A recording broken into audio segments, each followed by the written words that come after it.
이사야서 11장 1절에서 9절까지의 말씀입니다.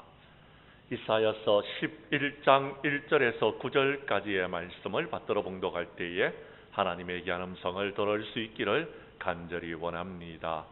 이새의 줄기에서 한 싹이 나며 그 뿌리에서 한 가지가 나서 결실할 것이요, 그 위에 여호와의 영 곧 지혜와 총명의 영이요 모략과 재능의 영이요 지식과 여호와를 경외하는 영이 강림하시리니, 그가 여호와를 경외함으로 즐거움을 삼을 것이며 그의 눈에 보이는 대로 심판하지 아니하며 그의 귀에 들리는 대로 판단하지 아니하며 공의로 가난한 자를 심판하며 정직으로 세상에 겸손한 자를 판단할 것이며 그의 입에 막대기로 세상을 치며 그의 입술의 기운으로 악인을 죽일 것이며 공의로 그의 허리띠를 삼으며 성실로 그의 몸의 띠를 삼으리라. 그때에 이리가 어린 양과 함께 살며 표범이 어린 염소와 함께 누우며 송아지와 어린 사자와 살찐 짐승이 함께 있어 어린 아이에게 끌리며 암소와 곰이 함께 먹으며 그것들의 새끼가 함께 엎드리며 사자가 소처럼 풀을 먹을 것이며 젖먹는 아이가 독사의 구멍에서 장난하며 젖된 어린아이가 독사의 굴에 손을 넣을 것이라. 내 거룩한 삶 모든 곳에서 해됨도 없고 상함도 없을 것이니 이는 물이 바다를 덮은같이 여호와를 아는 지식이 세상에 충만할 것임이니라. 아멘. 이사야서 11장 1절에서 9절까지의 말씀을 중심으로 평화의 왕으로 오신 예수님이라는 제목으로 이 시간 말씀 전가할 때에 전하는 자나 받는 자가 함께 은혜 나누는 귀한 시간 될 수 있기를 간절히 원합니다. 약 15, 16년 전에 어느 한 신문에서 본 내용입니다. 오늘 일어났던 역사적인 사건을 소개하는 기사로서 여러분 바실 자로프라는 사람의 죽음이 소개된 적이 있었습니다.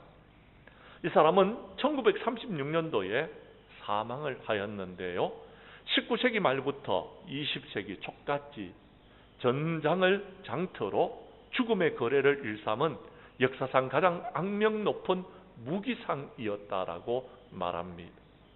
자이로프는 전쟁의 위기감을 보조시켜서 무기를 팔아먹는 자이로프 시스템의 창시자라고 하는데요, 각국을 돌아다니면서 군사적인 긴장을 조장하고 정치인, 관료인, 군사들을 여러분 뇌물로 조정해가지고 보호전쟁, 러일전쟁, 여러분 발칸전쟁, 세계 제1차 세계대전 거의 모든 전쟁에 개입해서 엄청난 부를 쌓게 되어집니다.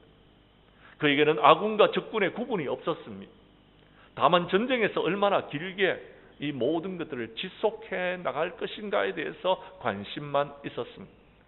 1차 세계대전 중에는요, 전함 4척, 순양함 5척, 잠수함 54척, 항공기 550대, 대포 2328문, 기관총 10만 여정을 팔았으며 이때에 소비된 여러분 대부분의 탄약을 독점 공급했다라고 말합니다. 연합군의 병기창 역할을 한 공로로 영국에서는 기사자기를 받았고요, 프랑스에서는 최고의 훈장인 레지옹 도네르를 받았지만 전쟁 중에는요, 적국인 독일에게도 그의 주요한 고객이 되어지는 그런 일들을 하였습니다. 그러니까 어느 편이냐 그건 상관없습니다.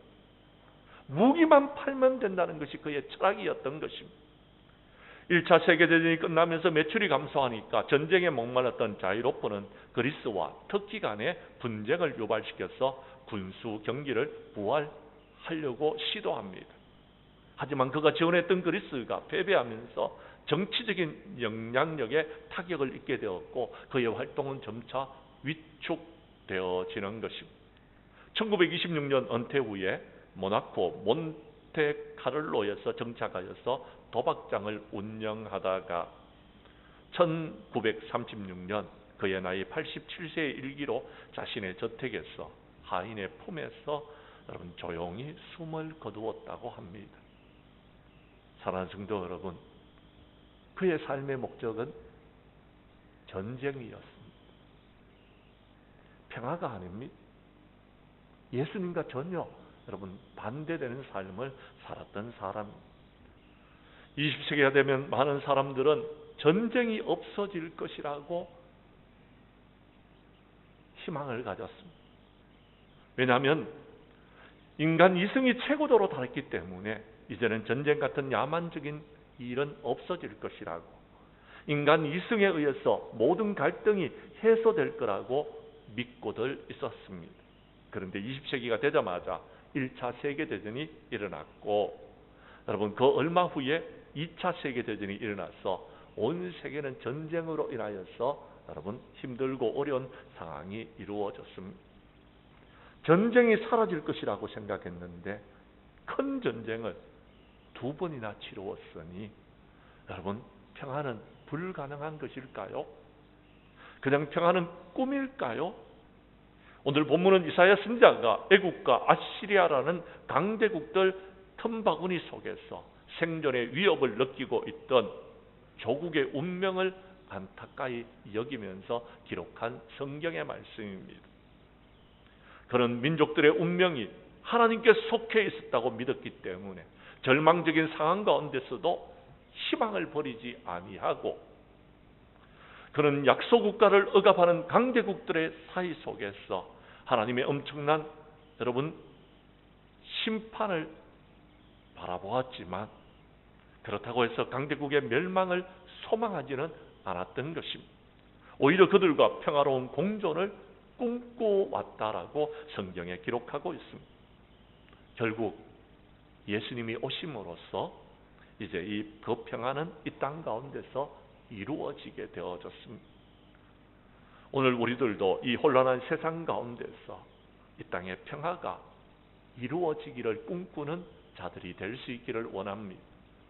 평화의 주님이 우리의 심령 가운데 올 때에 그 평화는 우리의 심령 가운데서 임하게 될 것이고, 우리는 행복한 신앙생활을 하게 될 줄로 믿으시기를 바랍니다. 말씀으로 들어가도록 하겠습니다. 성경 말씀 1절과 2절의 말씀을 봐주시기를 바랍니다.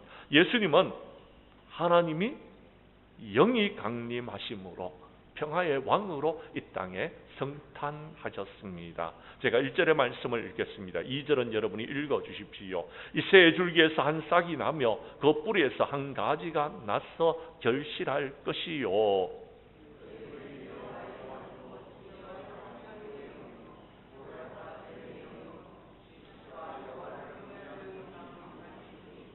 아멘. 사랑하는 성도 여러분, 봄이 되면은요 싹이 납니다. 근데 그 싹은요 결코 여러분 크게 나지 않습니다. 조그만합니다. 싹은요 연약합니다. 그런데요 그 싹이 자라나면은 가지를 이루게 됩니다. 그 가지에는요 열매가 맺히는 것입니다. 어떻게 가능할 수 있느냐 하면은요 여러분 하나님께서 하시면은 가능합니다. 하나님의 영은 지혜와 총명의 영입니다. 모략과 재능의 영입니다. 지식과 여호와를 정의하는 영입니다. 우리 성탄하신 예수님은요 하나님의 영이 강림하심으로 평화의 왕으로서의 사명을 감당할 수 있었다라고 말씀하고 있습니다. 구약시대에도 하나님의 영이 임한 사람들이 있었습니다. 요셉이 그러했습니다. 그는 애굽에 팔려갔습니다. 종이었습니다. 종의 생활을 하면서도 잘했는데요 하나님의 은혜 가운데서 잘했는데요 감옥에 들어갔습니다. 그러나 바로에 의해서 그는요 높임을 받습니다. 애굽의 총리가 되어져. 어떻게 가능했느냐고요? 성경은 하나님의 영에 감동된 사람이었기 때문에 그랬다라고 기록하고 있다라는 것입니다. 사랑하는 성도 여러분, 하나님의 영에 감동을 받으면은요 우리는 이 세상을 평화롭게 이루어 나아갈 수 있는 것, 평화의 사도가 될 수 있는 것입니다. 출애굽기 31장 2절 이하 4절 말씀해 보면은요 여러분 버살렐이라는 사람은요 하나님의 영이 임하니까 광야에서 성막을 건축하게 되어집니다. 하나님께서 지혜와 총명의 은혜를 허락하여 주시고 지식과 여러 가지 재주를 허락하여 주시고 정교한 일을 연구하여서 하나님의 전인 성막을 건축하도록 해주십니다. 근데 그 성막을 건축한 곳이 여러분 어딘지 아십니까? 광야입니다. 광야. 사막입니다. 사막. 그곳에서 그것을 건축하는 겁니다. 아무것도 없지만 할 수 있었더라라는 것입니다. 사사기서를 보면요, 하나님께서 부르심을 받았어 사사로서 쓰임을 받은 사람은 하나님의 영에 감동된 사람, 하나님의 영이 임하니까 그렇습니다.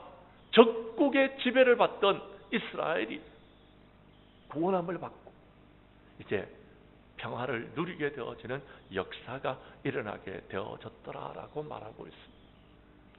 이미 지난 시간에 여러분에게 말씀드렸던 것처럼 예수님은요, 처녀의 몸에 성령으로 잉태되어져서 이 땅에 탄생하셨습니다. 누가복음 1장 35절의 말씀을 여러분이 다시 한번 읽어 주시기를 바랍니다. 누가복음 1장 35절입니다. 시작.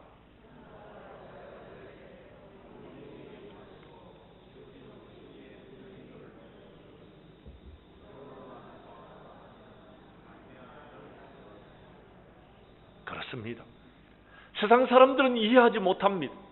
그러나 우리는 믿습니다. 처녀의 몸에서 예수님이 탄생하셨다고요. 어떻게 가능했다고요? 성령의 능력으로 가능했다라는 것. 우리는 하나님의 능력을 믿습니다. 우리는 하나님의 영의 임재하심의 능력을 믿는 사람들입니다. 성령이 임하시면 모든 것들이 가능하다라는 것. 그렇습니다. 지극히 작은 베들레헴에서 예수님이 탄생하셨습니다. 우리 장량교회도 여러분 세상 사람들이 모르는 원주시 소초면에 있는 작은 교회일 뿐인 것입니다. 그러나 하나님의 영이 임하면요, 온 세상을 구원하는 구원의 성으로서의 귀한 사명을 감당하게 될 줄로 믿습니다. 예수님은요, 세례를 받으시고 여러분 공생애를 시작하시기 전에 여러분 요한의 세례를 받았고 이 땅에 올라오실 때에 하늘이 열리고 하나님의 성령이 비둘기같이 내려서 귀한 역사와 사명을 감당합니다. 그래서 마귀에게 끌려서 시험을 받지만 성령의 능력으로 그 모든 것을 이깁니다. 심지어는요, 사탄도 물리칩니다. 귀신의 왕 바알세불을 힘입은 것이 아닙니다. 하나님의 성령을 힘입어서 귀신을 쫓아냅니다. 심지어는요, 하나님의 성령이 임하니까 가난한 자에게 복음이 전파되어지고 여러분 눌린 자에게 여러분 하나님의 복음이 전파되어서 자유함을 누리게 되고 포로된 자는 자유를, 눈먼 자는 다시 보게 함을, 그리고요 심지어는 하나님의 은혜가 세상 모든 사람들에게 전파되어지는 역사가 일어나게 되어지는 것입니다. 우리 교회 성도님들은 오늘 성탄하신 예수님이 성령의 능력으로 평화의 왕이 되셔서 이 땅 가운데 오셨음을 믿고 그분을 따라가는 저와 여러분들이 될 수 있기를 주님의 이름으로 간절히 축복합니다.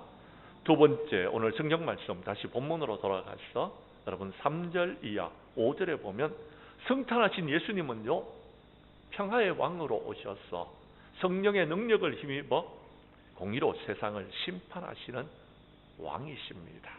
우리 성경 말씀 3절부터 5절까지의 말씀을 보도록 하겠습니다. 제가 3절을 읽을 테니 4절은 여러분이 읽으시고 5절은 함께 읽겠습니다. 그가 여호와를 경외함으로 즐거움을 삼을 것이며 그의 눈이 보이는 대로 심판하지 아니하며 그의 귀에 들리는 대로 판단하지 아니하며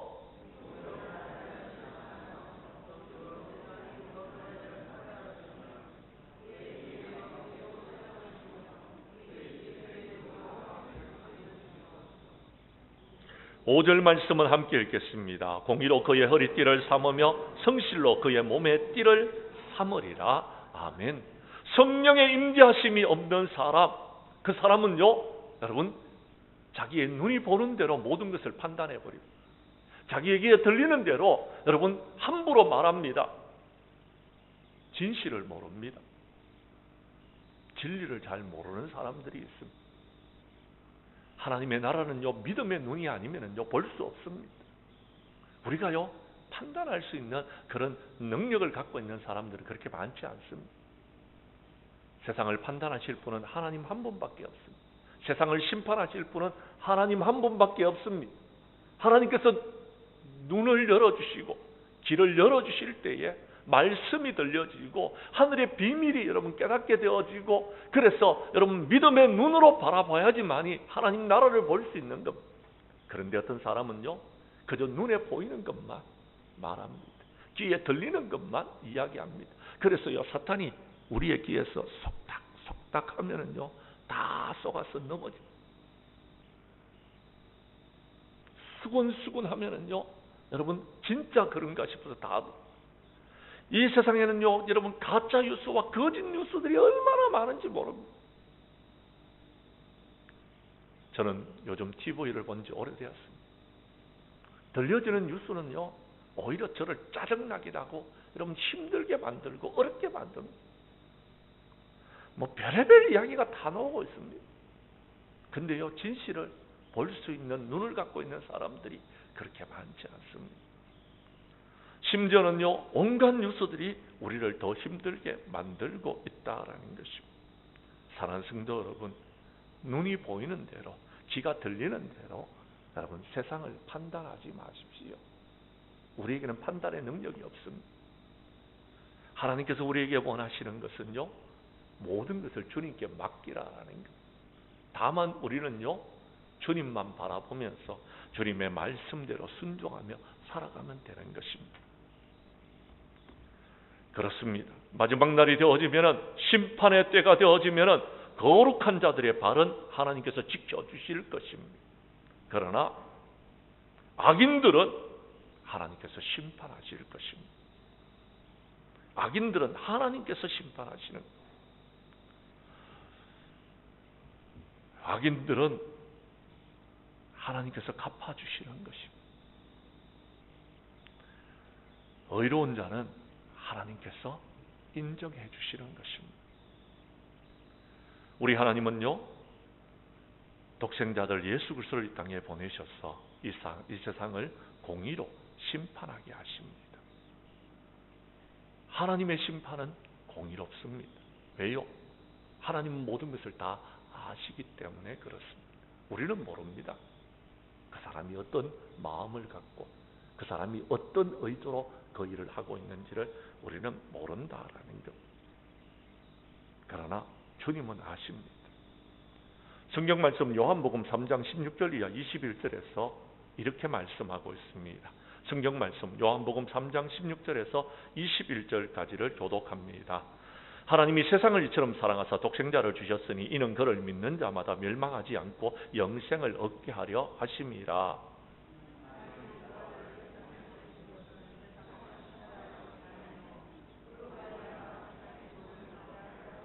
그를 믿는 자는 심판을 받지 아니하는 것이요 믿지 아니하는 자는 하나님의 독생자의 이름을 믿지 아니함으로 벌써 심판을 받은 것이니라.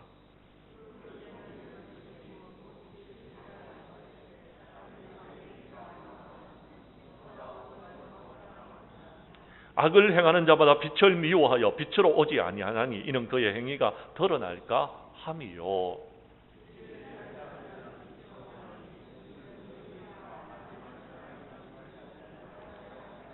아멘. 악을 행하는 사람은요, 빛을 미워합니다. 주님이 오셨는데도 받아들이질 않습니다. 그들은요, 눈에 보이는 것만 믿습니다. 그들은요, 귀에 들리는 것만 믿습니다. 그들은요, 오히려요, 여러분, 빛이 세상에 왔다는 것이, 하나님의 아들 독생자가 이 세상에 왔다는 것이 거부스럽습니다. 그래서요, 거부합니다. 그런데 오늘 성경은 이렇게 이야기합니다. 그들은요, 이미 심판을 받았다고요. 왜요? 하나님을 믿는 사람은요, 하나님을 따릅니다. 독생자 아들을 영접하는 것입니다.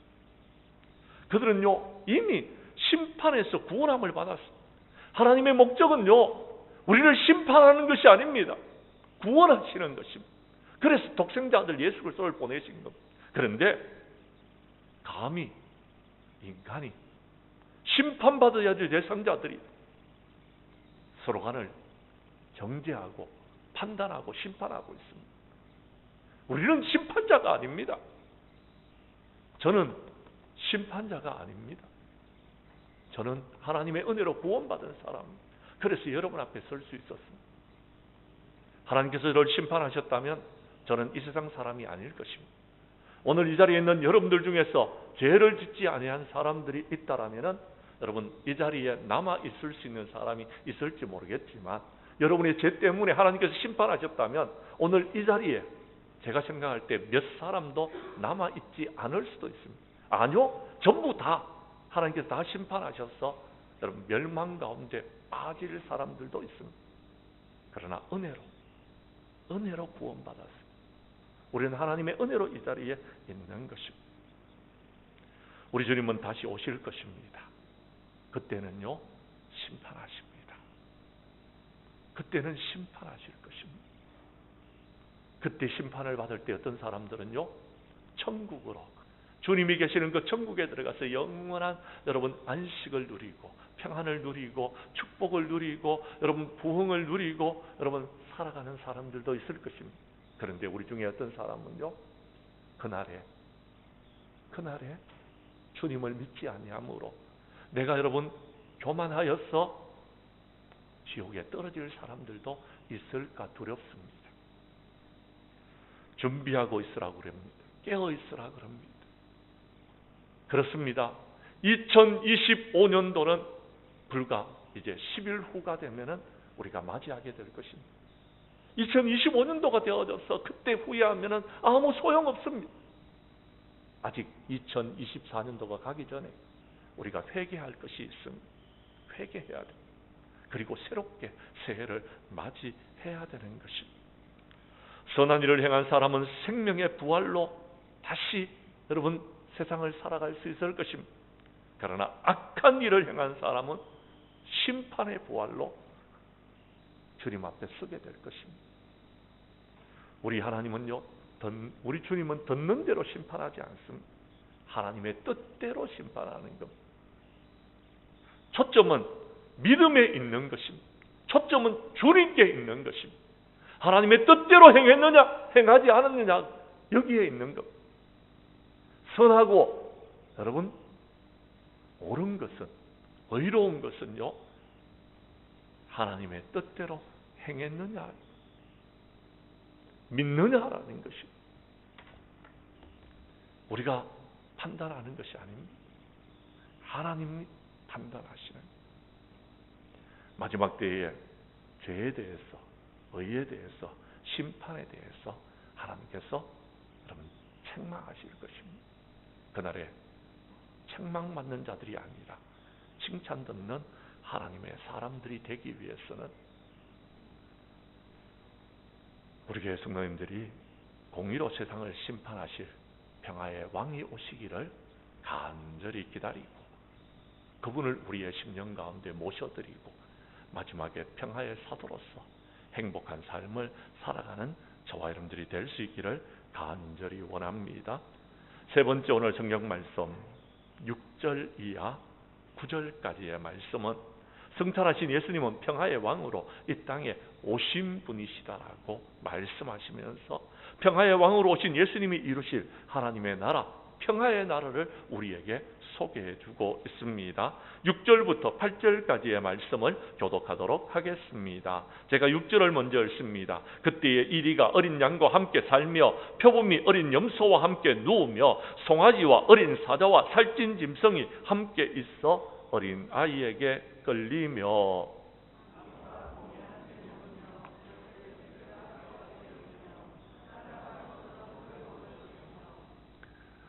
8절의 말씀은 함께 읽습니다. 젖먹는 아이가 독사의 구멍에 장난하며 젖된 어린아이가 독사의 굴에 손을 넣을 것이라. 아멘. 성경 말씀 6절부터 8절까지의 말씀에 보면 서로 하나가 되기에 부적합한 동물들이 하나가 되어졌다라고 이야기합니다. 우리가 서로 판단하면서 저 사람은 안 돼. 네, 저 사람은 돼. 저 사람은 내 편. 저 사람은 내 편이 아니야 판단합니다. 근데요, 평화의 왕으로 오신 예수님은요, 이 모든 것을 다 어우러서 하나가 되어지는 것입니다. 함께 공존하고 함께 하나님의 나라를 이루어 나가며 함께 하나님의 몸된 교회를 하나님이 기뻐하시는 교회로 이루어 나아가는 것입니다. 어떻게 하면 이 모든 것을 이룰 수 있을까요?